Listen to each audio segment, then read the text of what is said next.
У каждого в жизни человека есть какие-то свои ценности.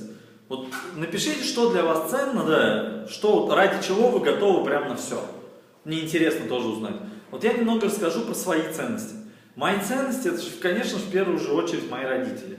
Родители, которые дали мне жизнь.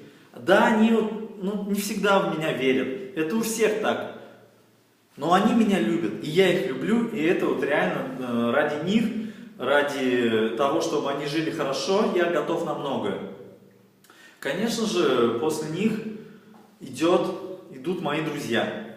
Друзья, с которыми я уже больше 10 лет дружу. С одним другом у нас недавно, можно сказать, такой был юбилей 20 лет. Мы с первого класса вместе с ним. И я знаю то, что они мне помогут в любой ситуации. Я знаю то, что я им помогу, когда им будет тяжело. Мы можем в любой момент друг другу позвонить и поговорить на любые конкретные темы. Я их реально очень люблю и ценю. И, конечно же, на третьем месте, но это не третье место, это место выше всех, на этом месте находится моя девушка, которую я очень сильно люблю. Этот человек меня очень сильно заряжает. У меня очень много эмоций, когда я с человеком пообщаюсь, у меня возникает очень много эмоций, я готов бежать и делать. Я готов ночами не спать, чтобы этот человек жил счастливо. Что я сейчас делаю? Я очень много работаю и стараюсь сделать так, чтобы моя девушка была счастлива. Я недавно, кстати, ей сделал предложение. И у нас в апреле будет с ней свадьба уже. Так вот, что я хочу сказать, то что этот человек, никто, знаете, когда занимаешься бизнесом, да, каким-то, особенно консалтингом, начинают думать, какой ты херней ты занимаешься.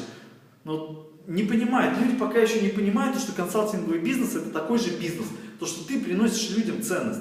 Вот мой результат, вот кто-то занимается бизнесом там, по продаже, не знаю, сахара, у него, значит, результат это продажа сахара, а у меня результат, это результат моих клиентов, то есть увеличение их прибыли, их продаж, увеличение потока клиентов в их бизнес. Так вот, что я хотел до вас донести, то что любите своих близких, друзей, своих жен, мужей, и все у вас будет хорошо. И вот этот человек, он единственный, кто верил в меня, кто видел, как я снимаю всякие видео, как я консультирую клиентов, и она, может, и не понимает до конца, но она верит. Она не говорит им, заканчивай заниматься херней, иди работай на дядю. Она верит в то, что я добьюсь реально каких-то ошеломляющих результатов. И я ей хочу за это сказать огромное спасибо. И говорю, любите и цените всех своих близких, как бы они к вам ни относились, потому что это единственное, что у вас есть. Спасибо.